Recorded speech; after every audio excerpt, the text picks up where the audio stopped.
রাজধানীর পল্লবীতে দ্বিতীয় শ্রেণীর ছাত্রী শিশু রামিসা আক্তার হত্যার ঘটনা চাঞ্চল্যকর তথ্য দিয়েছে পুলিশ।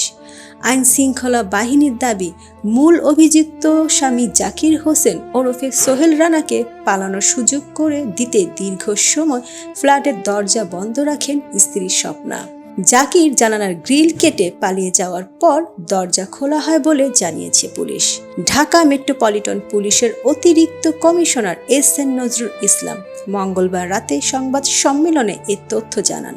পুলিশ জানায়, মঙ্গলবার বেলা 11:30টার দিকে মিরপুর 11 নম্বর সেকশনের বি ব্লকের 7 নম্বর সড়কের 39 নম্বর বাড়ির 3 তলায় একটি ফ্ল্যাট থেকে রামিসার খণ্ডিত মরদেহ উদ্ধার করা হয়। শিশুটিকে হত্যার পর তার মাথা বিচ্ছিন্ন করা হয়। বিচ্ছিন্ন মাথা শৌচাগারে পাওয়া যায়। শিশুটির শরীরের মূল অংশটি পাওয়া যায় খাটের নিচ থেকে।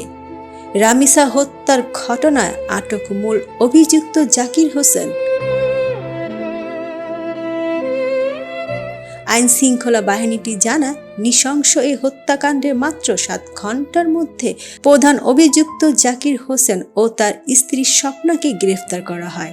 জাকির রিকশা মেকানিক হিসেবে কাজ করতেন এবং তার বিরুদ্ধে নাটোরের সন্ত্রাস বিরোধী আইনে একটি মামলা হয়েছে। তদন্তে উঠে এসেছে, নিহত রামিসার পরিবার ওই ভবনে দীর্ঘ 17 বছর ধরে বসবাস করলেও অভিযুক্ত দম্পতি মাত্র 2 মাস আগে উল্টো দিকের ফ্ল্যাটে ভাড়ায় বসবাস শুরু করেন।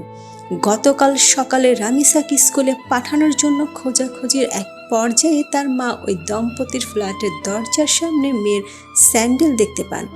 সংবাদ সম্মেলনে ডিএমপির অতিরিক্ত কমিশনার বলেন, রামিসার মা যখন দরজায় কড়া নাড়ছিল তখন ভেতরে হত্যাকাণ্ডটি ঘটেছিল।